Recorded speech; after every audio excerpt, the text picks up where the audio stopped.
Alright, so the main card of UFC 269 started off with Shawn O'Malley with the Sugar Show taking on Julianna Pena. As we know, if you saw the fight last night, then you know Shawn O'Malley passed the test with flying colours. He aced the test, in the words of John Anik or Joe Rogan, whoever it was that said that. I liked it still. Anyway, I'm going to do a quick review of all the fights that happened on the main card. Do me a favour, ring the bell, subscribe, all that good stuff. Now, I'm sitting here in the front room. I got a Thai takeaway on the way. I have a little can of Sapporo in my hand. Life is good. Obviously, it'd be nice to be at in the arena right now, feeling that atmosphere. But it is nice to be at home with my family. As I said, I got a takeaway on the way. Shawn O'Malley just put on a beautiful performance. Cody Garbrandt is just about to get started. I'm just going to give you a quick breakdown. Shawn O'Malley did what he was supposed to do. He went out there and he beat Julianna Pena, and he did it in style. You know, Shawn O'Malley talks the talk, he walks the walk, he dresses the dress. He's got the fucking hair, he's got the lot. He is the guy of this generation. He's the biggest star, I think, in my opinion, in the bantamweight division. And as I say, he oozes confidence from every pore, but he went out there and he looked good. Julianna Pena was training at Team Alpha Male. When you go to Alpha Male, when you're fighting Shawn O'Malley, you know what the score is. He's going to try and take you down. And he was catching the kicks of O'Malley early. He tried for a couple of takedowns here and there. But, you know, didn't really get one. Didn't get close to getting one, in fact. O'Malley, side to side, in and out, up and down, all about, all around, punching him in the face, looked sensational, great footwork, very composed. Still, right hand connects with Pena. Pena's kind of wobbled, follows up, big combination, drops him. Jason Herzog gives him some time, he gets back to his feet, and the hand speed of O'Malley really was impressive. And then boom, left hook to the body, right hook upstairs, that put Pena down. Jason Herzog stepped in, stopped the fight, and saved him from any more punishment, and it was the right call. As I say, Shawn looked absolutely fantastic, lived up to the hype. But what does that mean? It means now he's ranked. I think he should be ranked number 15 this morning. Cody Garbrandt is just about to start, and I want to see this, so I'll be quick. Shawn O'Malley now needs to fight somebody ranked, right? He's working his way up slowly. That is the correct thing to do. You don't want to be thrown to the wolves so quickly. You know, we're not talking anyone in the top 10 yet, I think. Let's have a look. Let's have a quick look. The fight is starting. I've got to be quick because I want to see this. Well, of course, Marlon Vera is there at number... What number is that? Number 11, Marlon Vera. I'd like to see that, but they might not do that. Then you got Frankie at 13, Sun Sao at 12, Song Yadong at 14, Cody Stamen. Any of those guys would be a good, logical next matchup. Okay, we did think he'd be fighting Cody Garbrandt. Cody Garbrandt's in there right now with Kia France. I want to see what happens here. Cody, will the power travel down to 125 with him? As you get lighter, as you lose muscle mass, you lose a bit of power as well. So we'll see what happens. Cody just tried a bit of a funky low kick, like something from a video game, like a ninja foot sweep. Might want to stop that one, Cody. But still, Kia France cutting the cage off. Shawn O'Malley, congratulations on another beautiful performance. I'm a fan. I'm on the hype train. I can't wait to see the next one. But I'm going to tune out right now because this fight is underway. Holy shit! Cody, oh! And again! Cody's just taking two big right hands. He dropped down to the floor. He's on the feet. He's back up. Kia France throws. He slips, hits a takedown. Holy shit! I thought Cody was done. I thought he was out of there. Holy shit, he still looks a little bewildered. Hold on. Kai's cutting off the cage. He's got him back to right hand connects. Right hook from Cody though. Cody's hurt though. You can see it in the eyes. The eyes don't lie. Kia France is in his face looking for a finish. He senses the finish. It feels good when you're in there and you hit him and you're backing off and you're looking like Cody Garbrandt. Right, and you got him backed up against the fence. Cody's still throwing good shots, though. Cody's throwing uppercuts. He's throwing right hooks. He's throwing sensible shots. He's seeing the openings. He's out! Oh, my God. How's he still on the feet? That is it. Cody Garbrandt has just been knocked out by Kia France in his flyweight debut. Holy shit. I did not expect that. Oh, my God. Well done, Kia France. Wow. Wow. I really didn't expect that. We know Cody's got tremendous boxing. He was trying to reinvent himself at bantamweight. Sorry, pardon me, at flyweight. He had some tough times up there. He got knocked out of TJ a couple of times. His crowning moment was beating Dominic Cruz to become the champion.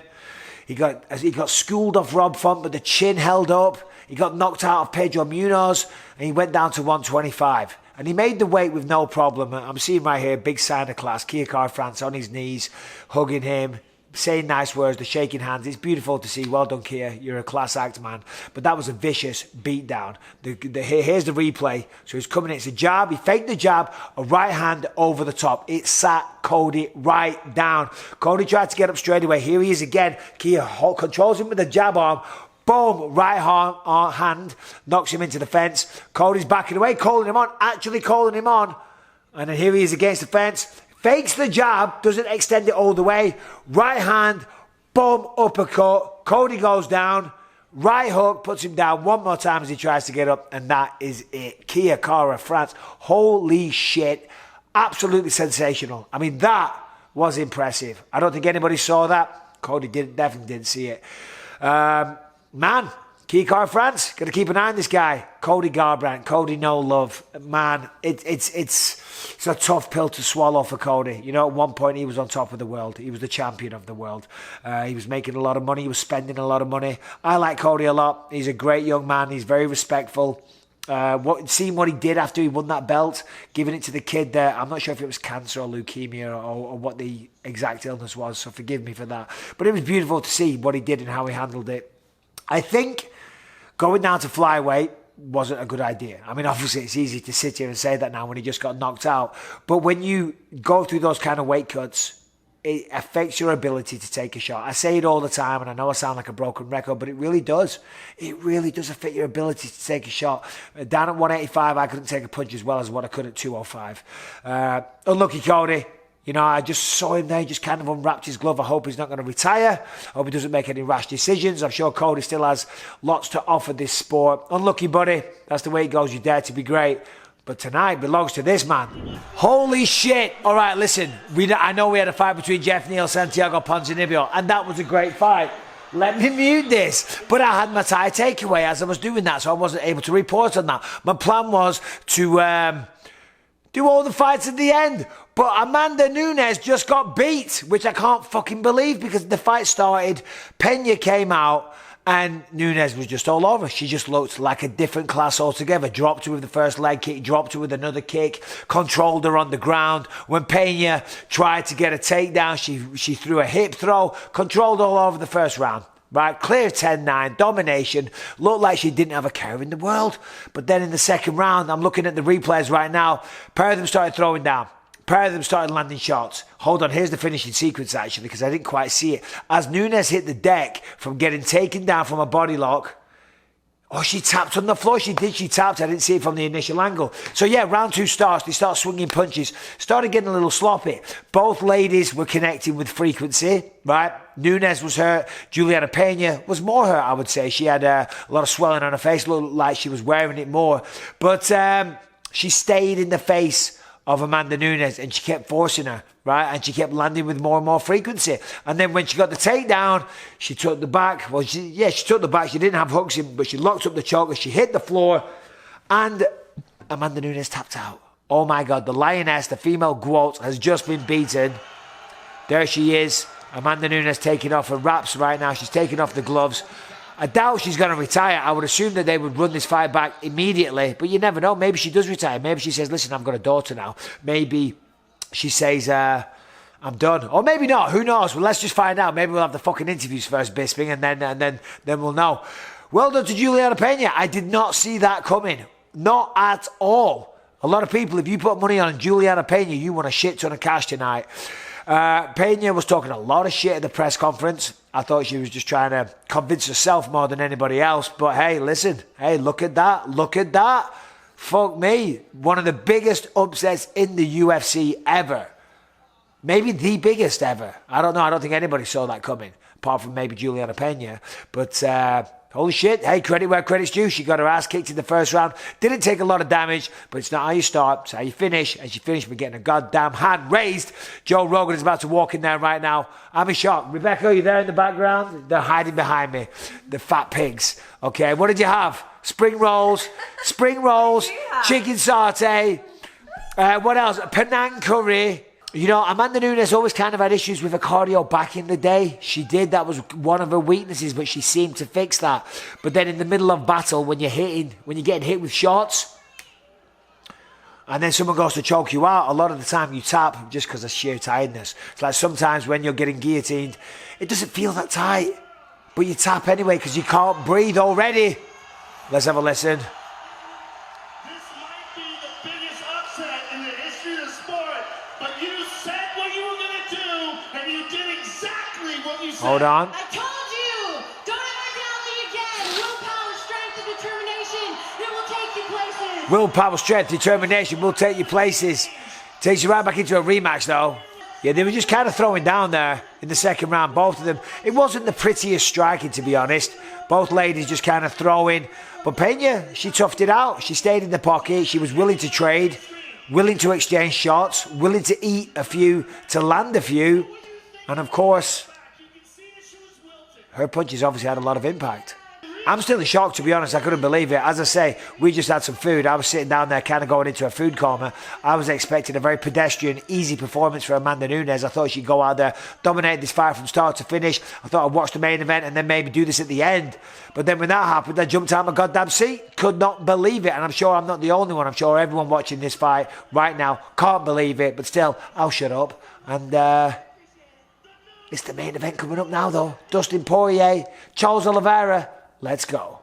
All right, Dustin Poirier versus Charles Oliveira. We are just about at the start of round 3. What a fight this is so far. Holy shit. Round 1, unbelievable. What a crazy pace. Make sure the microphone isn't in shot. Round 1, what a crazy pace. Holy shit. Charles Oliveira got dropped a few times by Dustin. But the pace was insane. Oliveira just stayed in his face the entire time, eating shots, forcing him backwards, throwing knees, throwing elbows, but he got dropped. Dustin Poirier's boxing is too strong.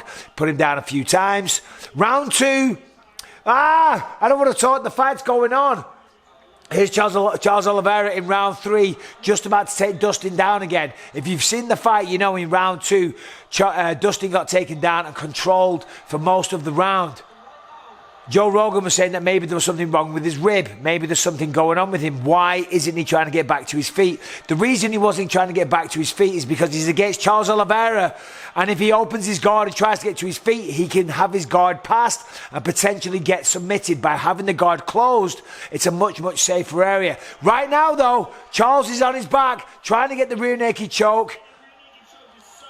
It is not locked in, though. It's not under the chin, but it's painful as hell. Dustin's fighting the hands like crazy here. Oh, this is close. He's got a tap. Holy shit. Wow. Wow. Wow. Oh, my God. That was kind of like Khabib versus Conor. Same kind of choke. Kind of a face smash, a face crush. Kind of a neck crank. Poor old Dustin. Look at him there. Dustin Poirier, what a legend. Been on such a journey, but never became the undisputed champ. The road is not over. The journey is not finished. But does he get another shot at the belt? We don't know. I feel for the guy, but I got to say, well done to Charles Oliveira. That man walked Dustin Poirier down. He was willing to take the shots. He got dropped. He got right back up. He got right in his face. He took him down. He was technically brilliant on the ground. And then in round 3, went right back to the well, got the body lock, took the back standing, and choked him out to retain the belt, to stay the champ and still lightweight champion of the goddamn world, Charles Oliveira. Who would have thought it? Listen, there might have been talk about the man's heart back in the day, but you can't say that this motherfucker hasn't got balls. Because as I say, he walked right at Dustin Poirier. He was eating a lot of shots. He got dropped on a couple of occasions, but he didn't care. He got right back up and went right into him. Right into him. Now we see the finishing sequence. Oh, he did get it under the chin. He got it right under the chin right at the end. And that's it. Dustin's got no choice but to tap. You know, when a guy like that with that kind of skill, he's got the choke on. I mean, you got to tap, you know, unless you're a real gangster. I'm not saying Dustin isn't a real gangster. Just unbelievable. Well done to Charles Oliveira. The guy's incredible. What an inspirational figure. Coming from the favelas, the journey that he's been on, the ups and downs, losing so many fights. People saying that he has no heart. And now here he is. He's the champ. He's just defended against Dustin Poirier. What a journey. What a story. Could not be happier. Once again, UFC delivered with an incredible pay-per-view. Shawn O'Malley did what Shawn O'Malley does. What was next? Cody Garbrandt. Cody Garbrandt got knocked out. Kiakara France looked sensational. Jeff Neal put on a very good win against Santiago Ponzinibbio. Those guys went back and forth. Very close fight, split decision. Jeff Neal getting the job done. Well done to Jeff, unlucky to Santiago. Amanda Nunes, here's something to think about. Amanda Nunes had COVID. The reason why Amanda Nunes lost that fight, in my humble opinion, is because she got tired. Yes, Pena landed some shots, okay? But when she got taken down and when she was being hit with those shots, you could see she was visibly tired. If you're in better shape, if you've got better cardio, you get tired way quicker. And if you've got better shapes, sorry, pardon me, if you've got better cardio, you can recover from a punch way better. As we know, she got COVID. As we know, a lot of people, when they get COVID, it affects their cardiovascular system. Not making excuses for it, not taking away from Juliana Pena. Just a theory, just a thought. Maybe, you never know. Because she kind of gave up when she had the back taken. Gave up isn't the right word. What I mean is she quit. And I think it's because she was so tired, so exhausted. It's a horrible feeling. Imagine you're so tired you can hardly breathe. And then on top of that, somebody's actually choking you out as well. You know what I mean? And all you're going to do is that. And it's over. And it's done. You know, so well done, Juliana Pena. Commiserations, Amanda Nunes. She'll be back. I'd assume they'd run that back straight away. But look at this. Dustin Poirier defeated round 3. Rear naked choke, and still Charles do Bronx Oliveira. Couldn't be happier for the man, to be honest. I'm devastated for Dustin Poirier. I like Dustin. He's a great guy. He's amazing. But hey, listen, may the best man win tonight. That was Charles Oliveira. He's speaking to Joe Rogan right now. I'm going to listen. I'm going to let you go. Thanks for watching. Thanks for supporting the channel. Do me a favor, subscribe, ring the bell. We've got lots of content coming this week. Cheers. Take care.